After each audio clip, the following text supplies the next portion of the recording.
Hi! This is Nina at nandito ako para ipaliwanag kung ano nga ba ang SASF o mas kilala bilang Student Activities Sustenance Fund. Ang SASF ay kadalasang maririnig nyo tuwing enrollment. Ito ay kinokolekta during first and second semester enrollment at ito ay kinokolekta ng Supreme Student Council upang maging pangtusto sa lahat ng mga events, seminars, and activities para sa lahat ng estudyante ng City College of San Jose del Monte. Ang SASF ay nagkakahalaga ng 50 pesos na pinaghahati-hatian ng Supreme Student Council at ng iba't iba mga program organizations. 50% ay napupunta sa SSC at sa mga programa nito, habang 50% naman ay sa mga program organizations na sumusunod.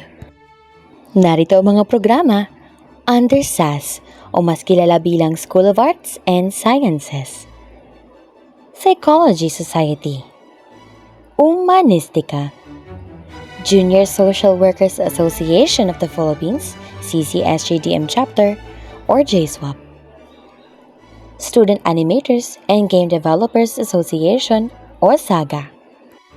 Narito naman ang mga programa under sa School of Business Administration and Accountancy o mas kilala bilang SBAA, Junior Philippine Institute of Accountants, CCSJDM Chapter or JPIA, Junior Institute of Internal Auditors, CCSJDM Chapter or JIA, Tourism Advocacy for Leadership and Academics or TALA, Young Entrepreneur Society or YES.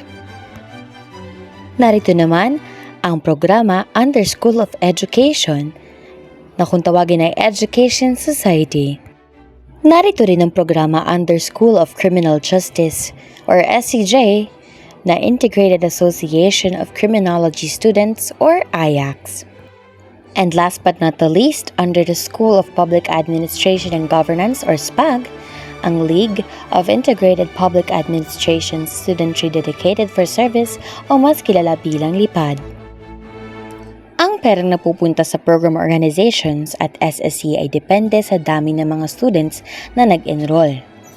Halimbawa, mayroon 360 students under BEN or BISEN. Ibig sabihin, imumultiply natin ang overall population nila sa 25 pesos. Na nangangahulugang ito ang kalahati ng kanilang contribution. Kaya naman, ang magiging resulta nito ay 9,000 ang makukuha nilang funds. Pero tandaan, ito ay example lamang. Kaya naman next enrollment, alam na natin kung saan mapupunta ang ating 50 pesos. Para sa iba nyo pang mga katanungan, bisitahin lamang ang aming Facebook page ng Supreme Student Council o magpadala ng mensahe sa ating CCSJDM Students General Community Chat. See you next time para sa mga susunod pa nating video.